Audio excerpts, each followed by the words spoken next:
अस्सलामुअलैकुम, कैसे हैं आप सब। उम्मीद है कि आप सब खैरियत से होंगे और आपकी खैरियत नेक मतलूब चाहती हूँ। मैं भी आपकी दुआओं से बिल्कुल ठीक ठाक हूँ। हमने आपको बहुत सी मोरल स्टोरी सुनाई हैं, तो चलिए आज की मोरल स्टोरी भी उन्हीं में से एक है। शुरू करते हैं। कहानी का नाम है गाने की थैली। दूर दराज पहाड़ों में एक बूढ़ा रहता था। उसके गले में एक रसोली थी जो कि हर वक्त हिलती रहती थी। लोग उसका मजाक उड़ाते थे और ये रसोली जो है उस बूढ़े के लिए एक अजाब बन गई थी। वो हर कीमत पर उससे निजात हासिल करना चाहता था। एक दफ़ा बूढ़ा जंगल में लकड़ियाँ जमा करने के लिए काफ़ी दूर तक चला गया। उसने लकड़ियाँ जमा की, फिर उनका गट्ठर बनाया और पीठ पर लाद कर चल पड़ा। सूरज गुरूब होने वाला था। वो अंधेरा होने से पहले अपने घर पहुंच जाना चाहता था। यानी कि उसका मकसद ये था कि अंधेरा होने से पहले वो अपने घर पहुंच जाए। और रास्ते में बहुत अंधेरा था और कमर पर उसकी बोझ भी बहुत ज़्यादा था। वो थक कर चूर हो गया। जब आगे बढ़ने की हिम्मत ना रही तो उसने बोझ उतार कर एक तरफ रख दिया और कुछ देर के लिए सुस्ताने के लिए बैठ गया।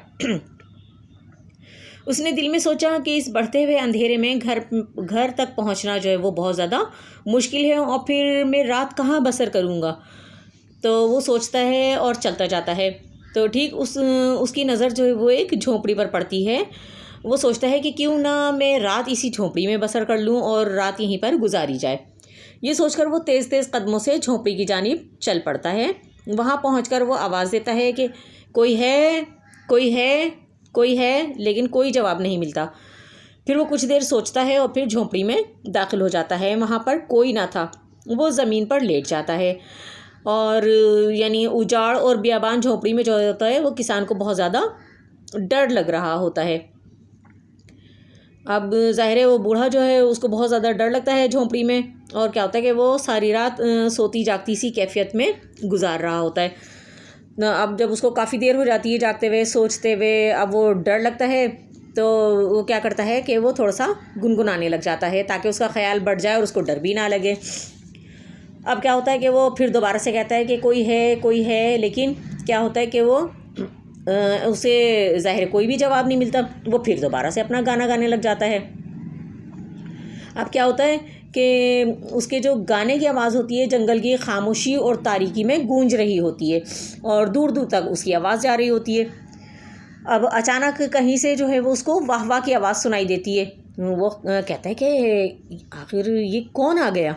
उसको एकदम ख्याल आता है कि भाई आधी रात को यहाँ पर, वो भी जंगल बियाबान में, कौन आ सकता है जो कि उसके गाने की दाद दे रहा है और वाह वाह कर रहा है। और उसको क्या होता है, बहुत ज़्यादा हैरत होती है और वो अपना गाना जो है वो बंद कर देता है और उठकर बैठ जाता है। इतने में दरवाज़ा खुलता है और एक भूत जो होता है जिसके सर पर सींग होते हैं वो अंदर आ जाता है। उसके पीछे पीछे दूसरे भूत भी कहकहे लगाते, नाचते और गाते हुए अंदर आ जाते हैं।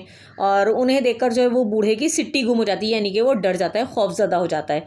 लेकिन फिर भी वो अपने डर को जो है वो भूतों पर जाहिर नहीं होने देता और दोबारा बड़े इत्मीनान से जो है वो गाना गाने लगता है। भूत बहुत गौर से उसका गाना सुनते रहते हैं और नाचते रहते हैं उसके गाने पर। अब वो भूतों का सरदार जो होता है वो बूढ़े से कहता है कि इतना अच्छा गाना हमने आज तक कभी नहीं सुना, और तुम ये बताओ तुमने ये गाना किससे सीखा है और तुम्हारी आवाज़ में इतना दर्द, इतना रस जो है ये कहाँ से आया है और कैसे आया है। अब वो बूढ़ा जो होता है वो कुछ सोचता है और फिर उसके बाद जवाब देता है, कहता है आता कहाँ है, ये तो बस मेरे गले की इस थैली की करामत है। बूढ़ा जवाब देता है। पहले तो सारे भूत जो होते हैं वो घूर घूर कर बूढ़े को देखने लगते हैं और उसकी रसोली को देखने लगते हैं।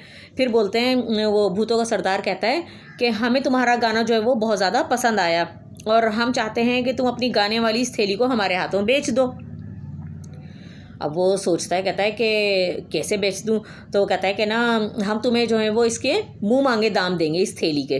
अब वो बूढ़ा जवाब देता है कि भाई मैं इसे बेच तो दूँ, लेकिन तुम ये बताओ कि तुम इसे निकालोगे कैसे। अब जो वो भूतों का सरदार होता है वो बूढ़े को जवाब देता है, कहता है कि बस तुम ये हम पर छोड़ दो और तुम ये बताओ कि तुम इसे बेचने पर तैयार हो। तो वो कहता है कि हाँ। अच्छा, जब वो बूढ़ा कहता है ना कि तुम इसे निकालोगे कैसे, तो सारे भूत जो होते हैं वो हंसने लगते हैं। और फिर भूतों का सरदार कहता है कि घबराने की कोई बात नहीं और हम इसे इस तरह निकालेंगे कि तकलीफ़ होना तो अलग, तुम्हें पता भी नहीं चलेगा। बूढ़ा जो होता है वो जवाब देता है, अच्छा तो फिर ठीक है, तुम इसे ले सकते हो। अब बात तो दरअसल ये थी कि बूढ़ा जो है वो अपनी रसोली से निजात पाना चाहता था और इसका मकसद भूतों को जो है वो ठगना या उनको धोखा देना बिल्कुल नहीं था, बल्कि वो भूत जो है वो खुद ही क्या करते हैं कि बोरियों के अंदर सोना भर भर कर लेकर आते हैं और कीमती जवाहरात, कीमती पत्थर ला ला कर उसको बूढ़े के आगे ढेर लगा देते हैं और बूढ़े को दे देते हैं। अब वो इस ख़जाने को हैरत से देख रहा होता है, ताज्जुब से, कि यानी वो ख़जाने को देखने में ही मगन था कि उसकी जो रसोली होती है वो भूतों के सरदार के हाथ में आ जाती है और बूढ़े को जो है वो पता ही नहीं चलता कि कब और कैसे किस तरह से इसके गले से रसोली जो है वो अलग कर ली गई है। अब क्या होता है कि सुबह सूरज निकलते ही सारे भूत जो होते हैं वो वहाँ से चले जाते हैं और बूढ़ा जो होता है वो सारा ख़जाना समेट कर अपना हंसी खुशी अपने घर की तरफ चल पड़ता है। तो बच्चों, कैसी लगी आज की आपको कहानी? उम्मीद है कि आपको ये कहानी पसंद आई होगी। चलते चलते एक छोटी सी अच्छी बात कि हमें कभी भी किसी से धोखा नहीं करना चाहिए, क्योंकि अगर हम किसी के साथ धोखा करेंगे तो हमें भी धोखा ही मिलेगा। चलती हूँ, दुआओं में याद रखिएगा, अपना और अपने प्यारों का ढेर सारा ख्याल रखिएगा। मिलते हैं फिर किसी नई नेक्स्ट वीडियो में, तब तक के लिए अल्लाह हाफिज़।